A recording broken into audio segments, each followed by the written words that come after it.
Gents, week one of finals done and dusted. Fair bit of water to go under the bridge today. We've got a bit of controversy, a few splitting opinions. So today's episode might be Bit of carnage as well. quite fiery.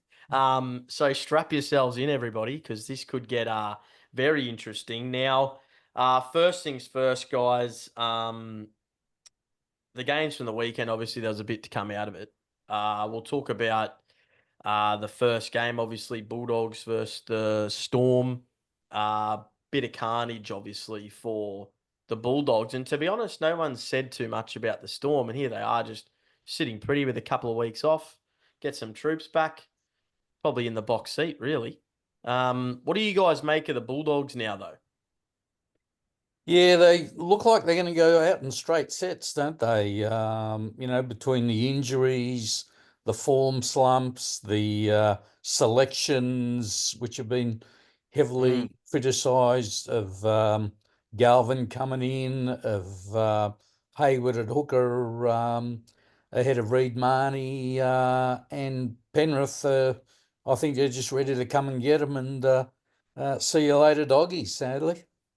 Yeah. I thought it was pretty ironic that everyone's called for Toby Sexton to be brought back in, and his first touch of the footy, he literally scores for the Dogs on Friday night. But I actually, you got to give him a little bit of kudos because they hung in there. Like, apart from a Warbrick intercept at the end, to which if he didn't intercept, they probably score.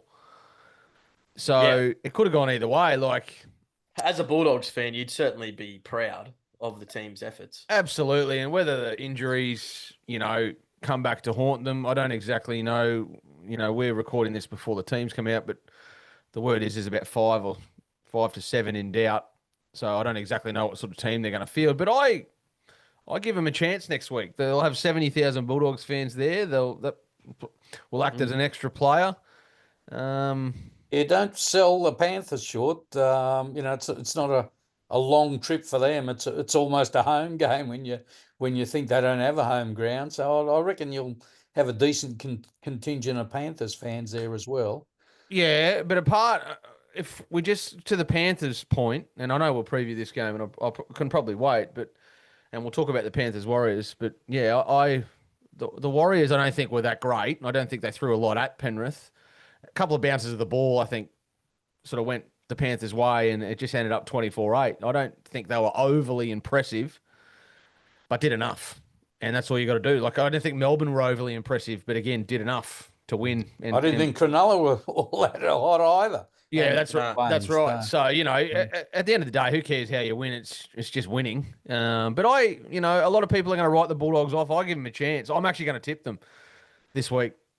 But yeah, we'll have to have a side wager after it. You are kidding yourself. No, I am. I'm going to tip them. I'll tell you why when we preview it. Okay. Sounds good. Looking forward to that one. I think my hate of Penrith may be coming to the fore, but Here's a question. Side note. If Penrith win this year again, is it the greatest? Mate, there's 3 games to go. Is it the greatest win if they win it all out of the last 5 years? When you consider they were running last not that long ago, and we're all saying what a disappointment they are, I would say yes. I mean, I don't think a team's ever been last at virtually the halfway mark of the comp and come back and won it. So, yeah, I would say the best of them all. They're going to have a bit of luck. The draws, just with how it's fallen over the last week, is really opened up for them. Really opened up. Well, you need luck, don't you? You do. And they're also getting luck with injuries, which is... that's right. And, it's not their fault. As important. It's not their fault. They're just lucky. But the draw has opened right up for them in terms of they're going to get a Bulldogs team that are going to be injury ravaged. They'll get a Broncos team that are missing a couple of key players. But yeah, who knows? That's if they beat the Bulldogs this week, of course. Who knows? Yeah. And Ivan Cleary, let's not forget, copped plenty of flack, including from us, for resting his entire team a couple of weeks ago. How good's that looking now? But let's not forget injuries in games are massive. Like Stephen Crichton gets injured, they're massive. You're a player in the sin bin, here or there. So who knows what's going to happen? Well, Who I think knows? Cleary's done that with foresight. To be honest, as a Penrith fan, I was thinking, geez, what's he sort of doing here? But he's obviously had the foresight, and luck needs to go your way. But he knew that he would rather play the Warriors out of everyone in that top 8 and rested accordingly so that they'd burst them. And look at what's happened. I mean, Dicko, you mentioned it just before. The Warriors offered pretty much nothing. They couldn't have been given any more legs up in the first 20 minutes. I think they got 5 penalties. And Penrith were defending their own line and got, 2 points out of it in the end, I think, the Warriors. But, Penrith weren't that good. If Cleary's kicking game wasn't as good as it was, the result would have been a very different story. But, I mean, you could say that for any team, really. If Reece Walsh Cleary wasn't as against good Tanner as... Boyd was just a total mismatch. I just can't Yeah, it see was. Boyd as a first grade halfback, certainly not a finals halfback. And I was amazed they picked him, but I guess they had no one else.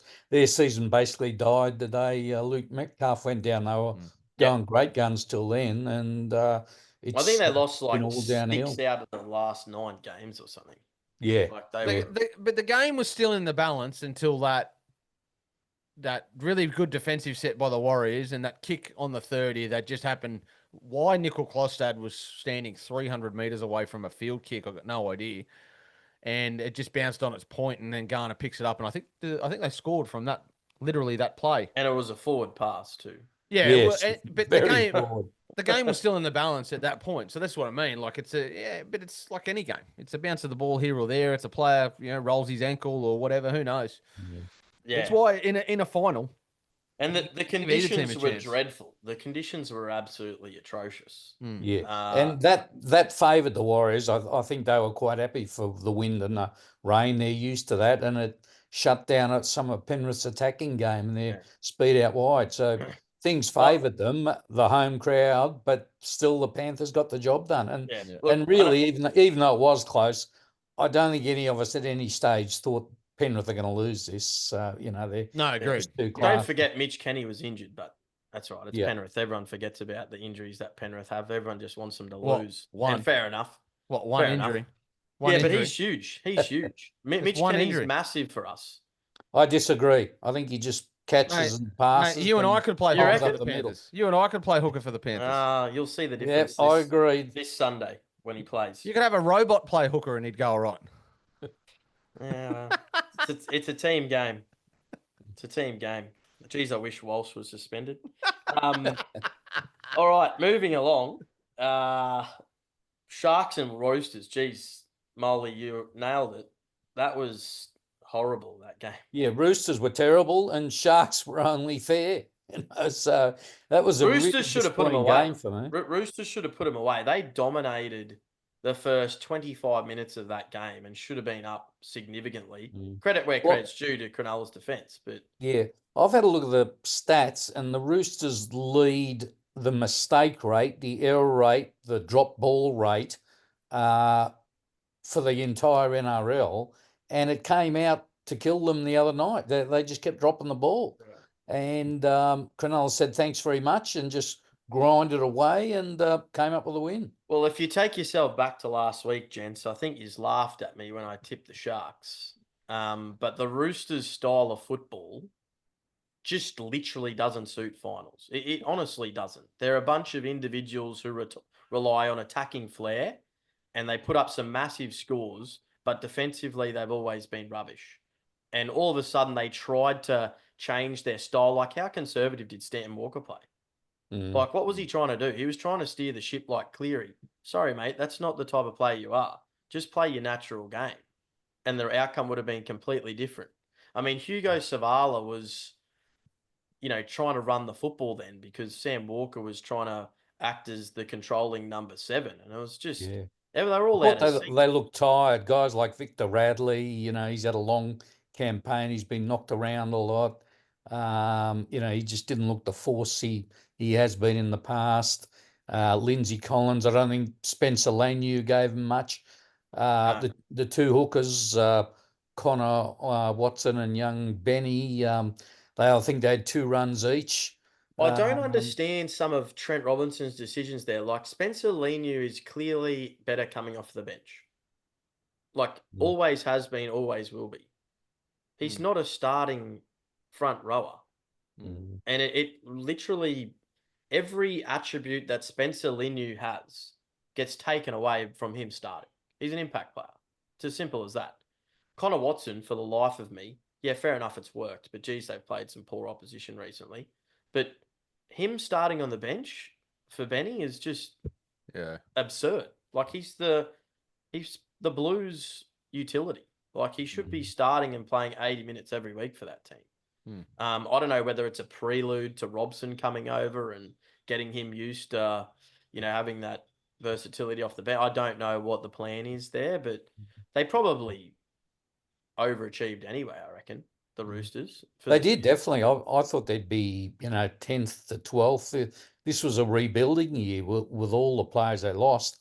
But then all of a sudden, we had Rob Toyer, we had Marky, we had Savala, all these young kids kicked on.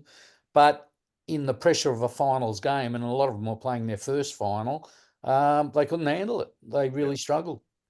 Yeah. And so what do we make of the Sharks then? Obviously, we're going to preview the game shortly. Like, they're just making up the numbers, aren't they? Well, again, they just got to win. Yeah. Who, who, Well, who knows how wounded the Raiders are going to be? who cares how you win? You know what I mean? Like it's at the end of the game, you just got to be in front. It's Yeah. finals, so no one's gonna look back and say, "Oh, geez, you played ordinary in the semi-final." If you win a premiership, who cares? So Now, Raiders versus Broncos. Dicko, talk us through the emotions of that game because that was one for the ages. And obviously, Carrigan suspended, which we'll get to. But as a supporter, there was some interesting decisions throughout the entire game for and against both sides. But the whole consensus and build up and how was your mind throughout the match? I thought the Sunday afternoon, the conditions, the spectacle in Canberra, as you said, I thought it just really allowed for good footy and a bit of a shootout. Really, both teams like to score points and throw the footy around, and it was conducive to that. And it was always going to be whichever team was able to defend the best for longer periods were going to win because both teams can score points. They got electric fullbacks and back rowers are pretty good. So the 5'8s are playing well. But yeah, I mean, I don't know. I honestly really can't explain what happened. I mean, the Broncos lost it. The Broncos I lost don't the think game anyone twice. can. It was freakish, wasn't it? I mean, they Here's lost the what I'll game put to you, twice. Dicko. Yeah. I reckon the better team lost. You reckon the Raiders? I would. Yeah, The better team overall for the game. I think Brisbane had a good first Lost, 15 but- minutes and then a good last 15 minutes. And I thought during the middle of the game, they lost their way a little bit. I'd probably agree with that. I thought the Raiders were very ordinary in extra time, I must admit. Yeah, they were. I thought they were clueless at extra time. And I think that game highlighted a couple of things. One, momentum being just ridiculous in this day and age when all of a sudden, Broncos get a few six agains, few pick me up penalties, Walsh on fire, just all momentum and how quickly points can turn. But the Raiders in a number of games this year have fallen away at the back end of matches and just held on to win. Even against the Dragons. So, at one point. and you're right. And there's a couple of points to take out of this. If you remember, the Raiders scored their last try. Jamal Fogarty, he's just off centre to the uprights and he misses the conversion. That pretty much, I reckon, just Have ices you the game ever right seen there. a halfback who can't really kick a ball? Because that is Jamal Fogarty. Have you seen his technique of goal kicking? I think he's the one that goals? doesn't particularly like goal kicking personally. But yeah, I mean, that was one moment. And then, everyone's been at the Broncos all year about maybe they're not mentally tough enough. Has Madge given him a harder edge? Has he trained them too hard? Well, what happened on the weekend. Down 16, you had 11 players on the field. You concede a few tries, but then you're able to steady yourself and get a result. I thought they basically gave an up yours to everyone that sort of questioned their mental sort of strength and how hard they've trained in the preseason. Really, I thought they were. I don't even know. Like as I said, I don't know what happened. It was luck. It was an all or nothing play. Reece Walsh's second 40-20. It was on the third tackle. You know, if he doesn't kick a 40-20, we're probably not sitting here talking about the Broncos winning. So the Broncos literally went from a team who's going to probably have to play the Sharks next week, potentially with Walsh and Carrigan suspended, maybe with an uphill battle with a short turnaround, to the clear favourites to win the comp, in my opinion. Well, they're in a box seat. They get a home preliminary final. Although, I don't know, Suncorp, everyone loves to play at Suncorp. So, you know, there's going to be 50,000 people there regardless of who they're playing. But you're right. But they get Willison back. They get Reynolds back, probably Mam, maybe Cobbo. I doubt. Well, again, when we preview them in a couple of weeks, the talk today is that Reynolds will definitely play. Willison's been cleared to play. Ezra Mam is a little behind where Reynolds is at. He's probably a genuine 50-50. Selwyn Cobbo is potentially playing Q Cup this week because his feeder team is still in the Q Cup. And Jack Jastrzewski, he's going to play as well. And Brendan Piakura, actually, I've read an article today, and you might not know this, he actually isn't confirmed to have a fractured cheekbone. He actually may play. Oh, really? Yeah, right. which I know he is actually currently on his way back from Canberra. Has he done a Billy Army kick-out, has he, and just refused to get a scan? Or Well, I think they do fear a suspected cheek fracture because he actually didn't fly back with the team. He's currently on his way back in a car with the football manager. So yeah, right. I think when he gets back to Brisbane, he'll have a scan. But there was an article today where he should be right. So I don't really know. You know, I don't know. But the fallout is a lot of the Walsh and Carrigan and a couple of the decisions, and I'm sure you're going to let me know what you think. Well, I am glad Walsh got cleared because I don't feel like I kind of like a bit of the up yours to the crowd, to be honest with you. I don't mind it. And the headbutt, well, yeah, that's an interesting one. You can look at it two ways. If you're a Canberra supporter, you go, he was provoked and reacted. The provoking means nothing. That's completely irrelevant. I don't think he should have been sin-binned for provoking, because if that's the case, Ronaldo Militalo be sin-binned every week. Yeah, the provoking's irrelevant. That's just a part of the game. No, that's irrelevant. That's rubbish that they're using that as an excuse for Walsh to do what he did. The reality he of it is, definitely headbutt. He should have been sent to the bin. That's it. Done. The reality of it is he leant in feigning a headbutt. Whether he made contact enough to trigger a one-match suspension, I don't know, but Hudson Young definitely shouldn't have gone to the bin. If, to be honest, Joe Tarpany should have gone to the sin bin as the third man in. Yeah, third man in, yeah. And it was a soft headbutt, wasn't it? But having said that, you still can't headbutt. I wouldn't have sent him off, which some people were calling for. I think the sin bin was right, but I would have given him a game because it's just a bad message from the pin-up boy of the NRL that he can get away with a headbutt, and you know he's got thousands of young kids who follow him. You know, are they going to? Well, it sets a precedent when there's a melee now. If someone sort of leans in with their head like he did, which can definitely happen, they're going to get off, aren't they? Well, I watched 100% footy last night, and Gal was. Normally I don't agree with a lot of things that Gal says, but he was sort of really spot on in terms of Reece Walsh. It was an intentional headbutt, right? He meant to do what he did. Whereas, and he's not suspended, whereas Pat Carrigan shoots out of the line to put a big hit on, which was an accidental contact to the head, I think. Whether it was a head clash, whether his shoulder, it was accidental. He's not going out there to knock the bloke out or hit him in the head, right? Whereas Walsh is headbutting the bloke in the head intentionally. Yet you've got a bloke that was an accident missing a week and another guy who's intentionally done something only fine. It's just, that's what sort of annoys.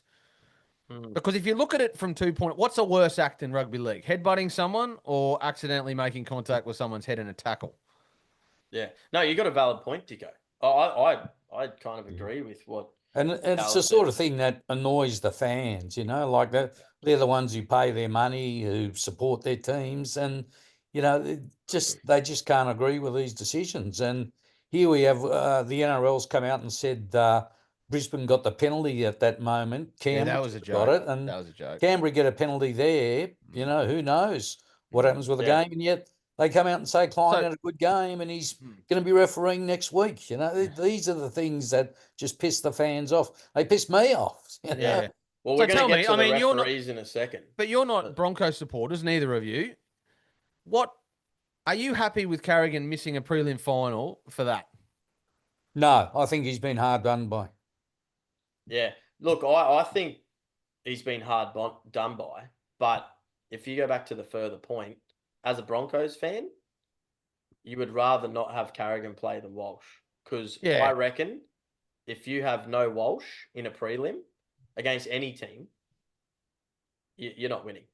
So the other really interesting point to this is, and it was again on radio this morning, was there's about 257 sightings at the judiciary this season, right?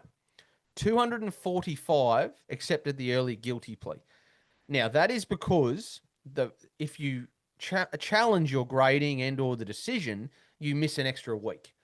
Now, the NRL have come out, especially Andrew Abdo, and said that he's going to look at that because he doesn't believe that just because you want to challenge your grading and or your charge, you should be punished for that. And, which I agree with. I've never understood the whole, let's go to the judiciary, but if you miss, you get it wrong, you miss an extra week. What ain't every team just, if you want to go to the judiciary, that's fine, but you pay $2,000 or whatever it is, the club's got to pay to go to the judiciary. And then you present your case, and then whatever happens. If you let off, you get let off. If you you just keep the initial charge. If they find it to be more malicious, yeah, fair enough. It gets upgraded. Absolutely, yeah, but if the charge is the same and you just didn't get it right, why should you miss an extra Yeah, week? Because I agree. he was in a really ordinary position. Like I personally think there was grounds to challenge the grading, but it was definitely accidental. Like he didn't mean to hit him in the head. But you're not going to risk a grand final, are you? Yeah, he was always going to take the early guilty plea, miss 2 weeks away, and play the grand final. You wouldn't risk a grand final. What I find odd is some tackles like that all throughout the year, and this is what they really need to fix up, is some of those have got away with nothing, and some have had 3 weeks. Yeah. Yeah. And that's where everyone is like, okay, because to be honest with you, the force that Carrigan came in with was full on. Like it was probably more than what most. I mean, you go back to Alex Seyfarth's one a couple of weeks ago. Like that was a joke. Like I don't know if he actually got suspended for it. I think he missed a game for it. It's just frustrates when you're sitting.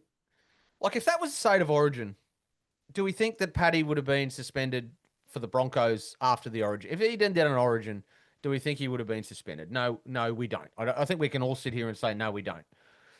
So probably wouldn't have even been binned. I think part of the binning was the fact that the cameras closed in on Smithies. He had blood all over him. The crowd were baying for blood.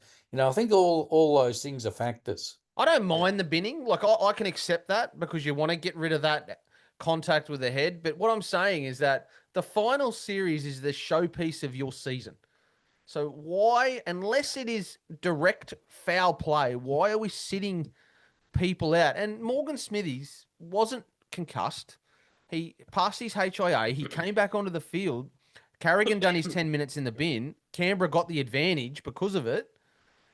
So I just... Well, you've potentially got in that situation, and where it gets hairy is you've got a referee making a call on the spot live. You've then got the bunker interfering afterwards in slow motion.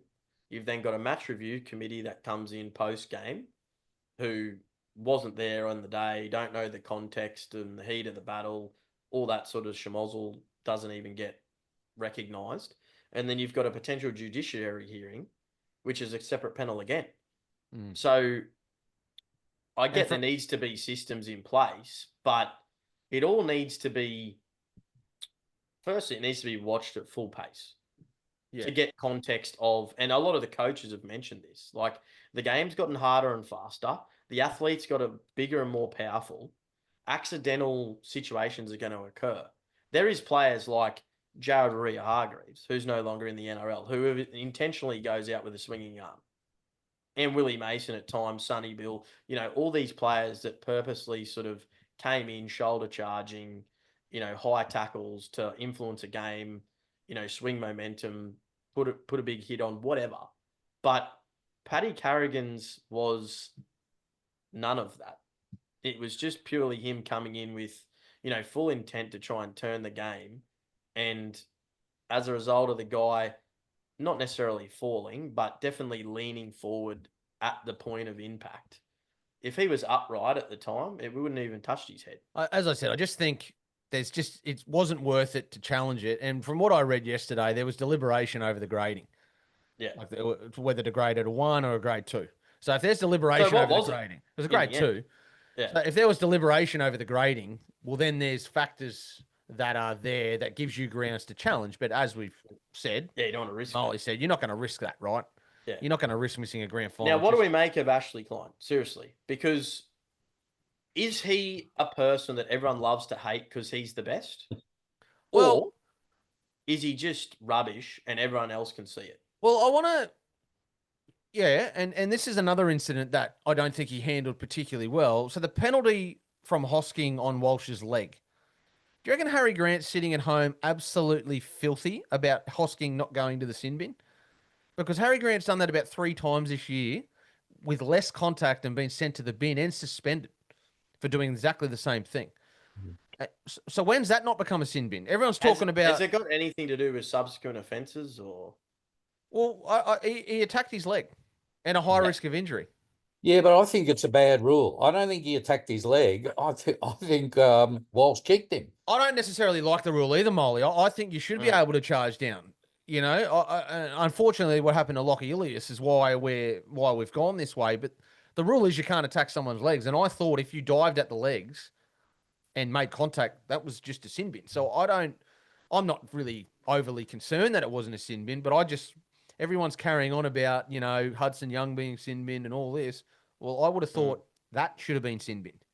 Yeah, but he didn't dive. If you look, he just ran past, Yeah, okay. And got kicked. That's why I think the rule is just ridiculous. Yeah, he didn't. I get the rule because I can understand the risk involved. But then if you analyse Paddy Carrigan versus Hosking, honestly, Hoskins is worse. Yeah, what's the higher risk of injury? But again, we're suspending players. We're literally just suspending and penalising players because of a high risk of injury. Every time these players run on the field, there is a high risk they're going to get injured. Mm-hmm. Yeah. So you know what I mean? Like, it's just, he got charged, Hosking too, by the way. He got a fine for that dangerous contact. Yeah. Mm-hmm. But, Because Reece Walsh could have easily broken his leg. You're right. And Ashley Klein, on your point, I don't know, mate. Like, there was one decision early on in the game, and then the same thing happened later on in the game, and it was a different decision. It's a dog's breakfast. He's got no idea. There's always controversy surrounding Ashley Klein. And when the NRL or whoever makes the call gives it to another referee, they actually have a great game. Like Adam G in the grand final, fair enough, heartbreaking for Broncos that year, but his refereeing in that game was outstanding. Well, and everyone made comment on it, and then he doesn't even get a look in after that. And I don't know what their KPIs are or what their... He got a pass mark. That's all we know, and he will get a game this week. And if he gets another pass mark, you can be guaranteed to get a prelim final and then a grand final. Tarpany was standing at marker. We put a video up of it. Clearly in the ruck. And do you know what? I would say every single set of 6 now, teams are purposely lying in the ruck. Every team. Every single team on purpose. And teams are now expected that it's okay. But it gets pulled up every now and then. Oh, you purposely were laying in the ruck.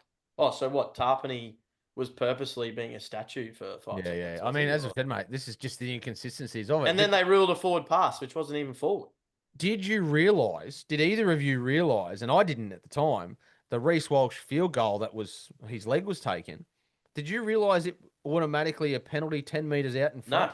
No. I had no idea, and I've been doing this for 40 years. I was thinking, geez, never he's got a seen that sore leg. before. How's he going to kick it from 50? Yes.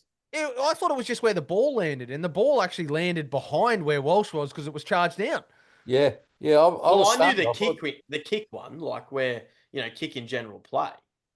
And it's where where it lands. But the field goal, it's but automatically. I thought it was where the incident occurred, to be honest with you. And the NRL have only brought in that the bunker's allowed to look at the last play regardless of whether the referee has penalised and or blown full time. Well, I don't know, I was listening to SEN actually yesterday morning, and Brandy brought up a good point. What happens if they're 70 metres out and go try and take a field goal and someone gets a penalty? They get a penalty right in front? Yep. Yeah, they do. That is just absurd. This is what it's getting to. So we got players another bad rule. Purposely lying in the ruck. Now we're going to have players purposely taking field goals from 90 metres out. Yeah, or delaying their kick so that someone follows through on accident. And players will always come to charge them down. And if they make contact, as Hosking did, with absolutely no maliciousness, it could cost them the grand final. So, and you know what's going to happen? It's going to happen where a situation like Harry Grant scoring that late try against Penrith, which still burns me to this day, because of Harry Grant's dive and because of Moses Leota standing in the, line of the blocker, players, genuine blocker. Yep. Yeah, the genuine block play. That Penrith go, all right, well, we won't even chase the kicker now, or we'll get everyone out of the way and storm part the Red Sea like Moses did. Everyone thinks they're setting up for a field goal, and Harry Grant's just thrown a dump. As I said, there's definitely got to be some. It's ridiculous. Yeah, there's definitely got to be some. But what I do want to applaud the NRL on is the extra time instead of golden points straight away.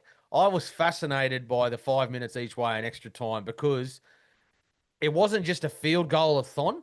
There was actually. I was watching it with my old man, and we were talking. What do you do in this situation? If you get a really good set, do you go for the try? Do you get a field goal early so you get up by a point and then sort of, you know what I mean? So I thought it actually, instead of just being a drop goal-a-thon after full time, there was still some tactics that were involved or needed to be involved with it. So I thought it was great. I thought extra time. I know you can't do it during the regular season, but definitely for finals, I think it was good from a viewing perspective. But I said live, how dumb are both these teams? Seriously, just kick a field goal. Well, I don't think it's 5 minutes. I don't think the Broncos. The Broncos didn't get in a good position at all during the extra time, but Raiders did. Fogarty missed. Yeah. There's 5 sets. Yeah. 2 for one team, 1 for the missed other. a sitter. He should have kicked it. Yeah, mate. Fogarty can't won kick. him the game. He literally can't kick. He's hopeless.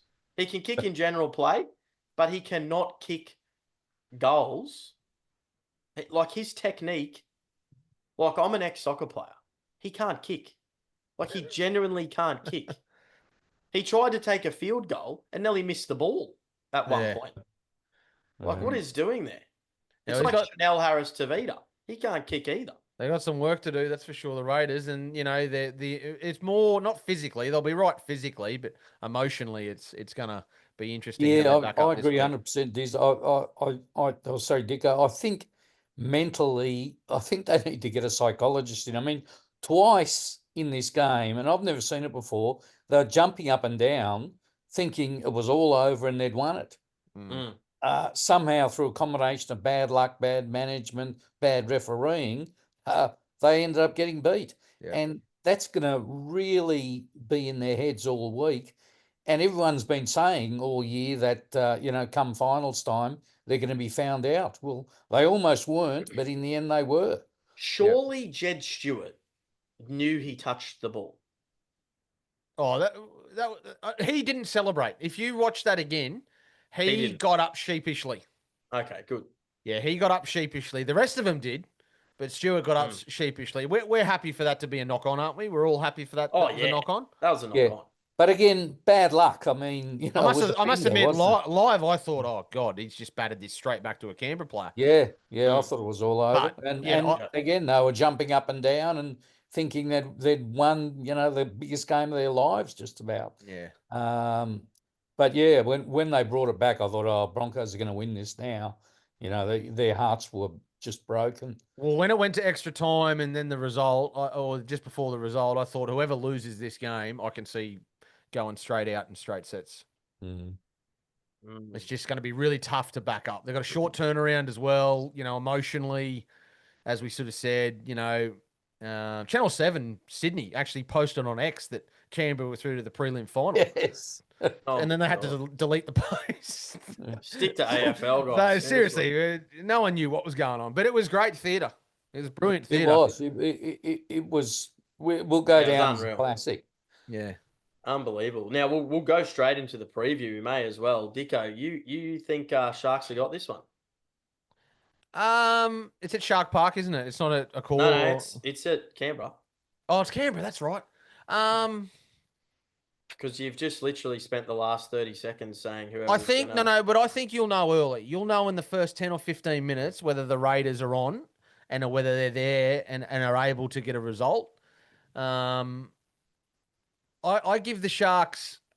I think the monkey is kind of off their back getting that done last week. That was a bit of a tough for them. There was the mentality of winning a final after being basically also rants for the last few years. So I think that'll give them a lot of confidence, the Sharks. So I think the Sharks could go down there and do a job. Yeah, I just worry about the Raiders, about how they're going to come back from it. Like physically, I think, as I said, they'll be fine, but it would have taken a lot out of them physically. And I just think mentally, I'm not sure. They're a youngish team. Who knows how they're going to? They might come back and brain it because young kids these days don't really, look at Reece Walsh. He didn't care if he makes a mistake. So, you know, who knows? But So you're locking in the Sharks. I'm gonna back the Sharks. Yep. Nice. I like it. Molly, what do you reckon?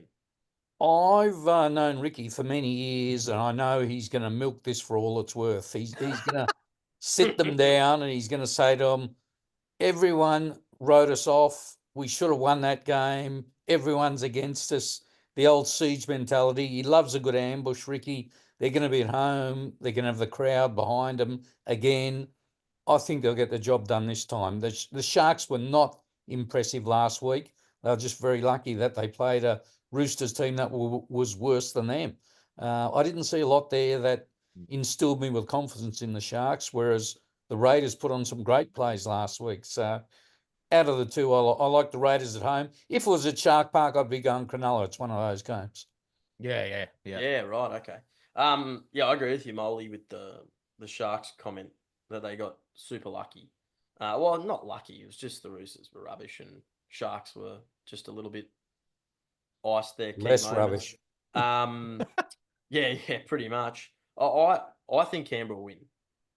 I don't know how by how much, but I'll keep saying it. Nico Hines is a myth, and he can't get the job done. Like Braden Trindle, if he doesn't play, Cronulla don't score a point. Mm-hmm. Yeah, he put on both their tries, didn't he? Or two of their tries. Nico, do you want to know Nico Hines' stats for the game? 0 tries, 0 try assists, 0 line breaks, 0 line break assists, 2 errors, and a penalty conceded. That was Nico kick some Hines' nice stats. goals, though. Oh, he did from right in front. No, he did well. He did really well there. No, he did kick some good goals. Yeah, look, he still hasn't done it. So until he does it, we'll just keep saying it. Because Let's mentally, 2-1, Dicko. You're gone. Mentally scarred. Mentally scarred. That's okay. I reckon the young players from Canberra might be beneficial because they will probably react a little bit better than some other teams because they're just more youthful, recover quicker. Don't let the emotion probably get the better of them. So I'm going to lock in the Raiders, but maybe by 10. Let's say by 10. Now Bulldogs versus Penrith. Sunday afternoon. Viliami Kikau has literally refused to get a scan because he wants to play and not find out the outcome of his injury. So Is there a duty of care from the Bulldogs to say to him, go and get a scan? You shouldn't. You know what? I practice think that's league complete and utter rubbish. Personally, that I'm not saying that what you're saying, Diz, is wrong, because I know you've heard it. But what I'm saying is that I think they've just fed that information out. Like there is no way that if he's got a suspected facial fracture, he wouldn't have a scan, because it can affect, literally, if he gets hit there, he can affect his eyesight. Yeah, So, there has to be and as Molly said, there's a duty of care as a medical professional. So I don't really buy it either, because surely in this day and age, there's rules in place by the NRL that he can't actually take the field unless. Can you tell me who told you that? Bear with me 1 second. Because if it's Phil Gould, you can be telling Molly are probably No, it definitely wasn't Phil Gould. There's ducks and drakes. It was some journo. But the NRL can't order him to have a scan. You know, that's no, but the medicos can. It's a duty. There's a duty of care, I think, there because of where it is. Like if it's a broken arm, fair enough. It's only just been mentioned on Triple M. If it's a facial fracture, though, I mean, we've seen many of those. You know it. You know, you can usually tell it just by looking at the guy. We knew it was Sam Burgess in that grand final. I think it was 2014 from the first tackle when James Graham smashed him. You know, you could tell straight away. And they only get worse over the coming days. So I think it's ducks and drakes. I think he'll play. I personally think he'll play, but I think he's cleared. And if he isn't, it's very small and it's in an area that can't potentially do any more. Well, there'll be more mind games come because their backs are against the wall. Let's face it. Like, if we're fair dinkum here, Penrith should be winning this game.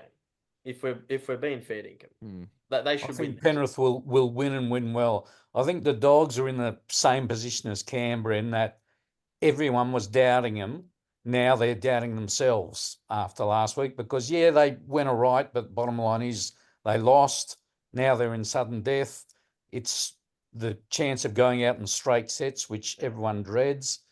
And they're playing the champions, you know, the four-time champions. I don't like it because, obviously, a Penrith fan, it was the same as last week. Like, Penrith were probably always going to win that game regardless.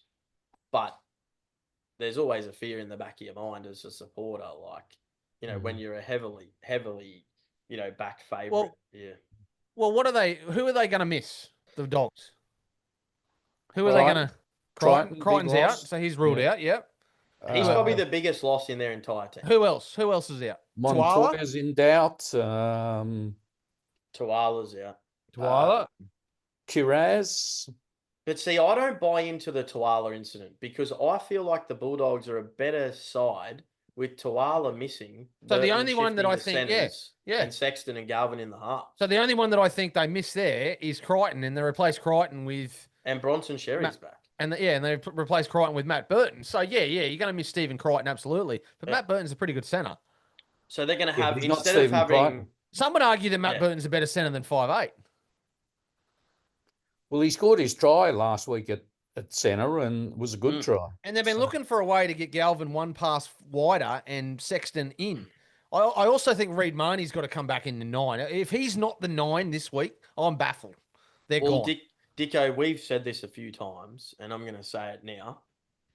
And I hope the Bulldogs coaching staff isn't listening to this podcast, but the left side attack of the Bulldogs is going to consist of probably Toby Sexton's going to play 7, right? Or is Galvin going to keep the 7? No, Sexton will play 7. I've heard Sexton will be back at 7, Galvin 6. So Galvin will probably play on the left with Kikau and Burton running at Penrith's weak right edge defence. And if I'm the Bulldogs, I am targeting that spot all game. And if you do, you have a chance. Have I not said that for 4 years? Yeah. If you got to be able to do it. But you got to be able to do it. So this is why I give him a chance. I dead set give him a chance. Like, who knows what's going to happen? You know, Penrith could have 2 HIAs in a busted league. Who knows? That Friday night game was more brutal than Sunday? The Friday night Storm Dogs game you're talking about? Yeah. Physically, I'd agree with that. Pretty tough, but then Sunday was pretty tough too. They got a long turnaround though. They got 8 days. But they got injuries, and that's the bottom line. Yeah. I Blokes- mean, blokes who aren't fit. Penrith deserve to go in as favourites. Here's a question for you. If I just Mitch think they'll Kenny's get out up. again. He won't be out. He'll be in. He'll be No. I still think Penrith deserve to be favourites. Don't get me wrong, and I probably part of me thinks they should win, and if they don't win, there's something going on. But I give the Dogs a genuine chance. I just think, a home final. They've been craving for this for ages. These Dogs supporters, and it's going to be, daunting. I know the Panthers have been in many big games, and they probably don't, but I think that plays a part. I think the injuries galvanizes a side. Whether they galvanizes them enough that they can beat a very good footy team, I don't know, but I give them a chance. If it was another player that got injured outside of Crichton, I'd give them a sniff, like a strong sniff, particularly at home with those supporters. But Crichton is just, not only is he extremely influential, but in particular, and this is Seraldo's fault again, and happy to be proven wrong on the weekend, but he literally transformed their attack in the last 3 or 4 weeks to incorporate Crichton as a roaming fullback in attack, which has now gone out the window. So he's going to have to change their tactics again that they've just employed for the last 4 weeks. Yeah, again, I don't know. Stephen Crichton, massive loss, don't get me wrong, leadership, but in terms of a one-on-one battle with his opposite centre, I would still say Matt Burton's a better centre than Isaac Tungo. So No, but Crichton would have played on the right. So Matt Burton's going to be on the left. So he'll play against Casey McLean. Correct. So Cherry and McLean, both quick. So probably one of the best attacking centres in the game, and your best defensive centre's gone. Guys, I will be shocked if the Bulldogs win. Absolutely shocked. I can't wait for your post, Molly. when the Dogs Dicko get up. just can't tip the Panthers because I go for them. This is the reality of the situation. Well, So- put him on the spot. Who are you going, Dicko? Bulldogs. Yeah. But I guarantee you in the tipping comp, he goes for Penrith. Yeah. He's Penrith got for me, third spot on the line. certainties. Yeah. Look, I think Penrith are going to win. I don't know how well, and I'll be very scared. Who cares? As long as they win, mate. Who gives a shit how Yeah. long? Yeah, what is? Now, before we wrap up, guys, genuine question here. If you were to lock in a team right now, You're going to ask this. who's going to win the comp? Melbourne. Broncos. No, Melbourne, purely because, again, they get a preliminary final in Melbourne. Very difficult to beat down there. I think And- they're a shoe-in for the grand final. I And- don't think the Raiders or the Sharks. Yeah, will they'll beat make the grand Yeah, final. and, for and I sure. think just last year burns. So, I don't know. It depends on Molly. You're right. Broncos depends on what Broncos turn up. Always. Whoever Always wins will the other prelim against Melbourne will win the grand final. Sorry, the other prelim that Melbourne aren't playing in will win So the the grand Broncos / Bulldogs Panthers. Yeah. Yeah, well. Yeah. That's fair enough. final. Morals. Morals. I honestly think I don't think the Storm are like they've had the rest, but I think on grand final day on paper, is Jerome Hughes going to come back? He reckons he's right. I for the reckon he prelim. will, but I don't think he'll be 100%. Oh, And jeez, that's he risky. came back early before, and it came back to bite him. So Why would you bring him back for the prelim when Jonah Pezzett just played literally the game of his life last final? I think they'll stick with Pezzett this week. And maybe give Hughes Or an next extra week. week, and maybe he gets up for the grand final. But I don't think. Why would you be risking? Like that's just.